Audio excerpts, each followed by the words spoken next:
You ask Tiger to solve. This deals with linear equations with one unknown. The final result is x equals -7/3. Let's solve it step by step. Simplify the expression. Break up the fraction. Simplify the arithmetic. Isolate the x. Multiply both sides by 3x.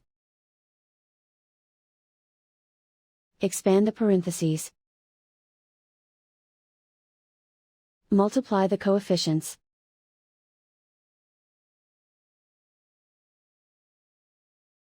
Find the greatest common factor of the numerator and denominator.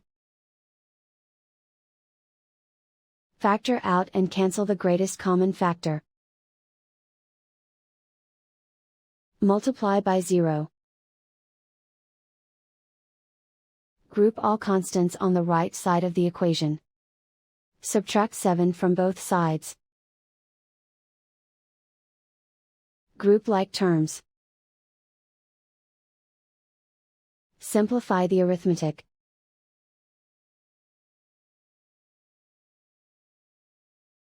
Isolate the x. Divide both sides by 3.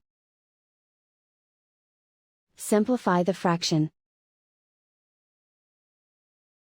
And so the final result is x equals -7/3.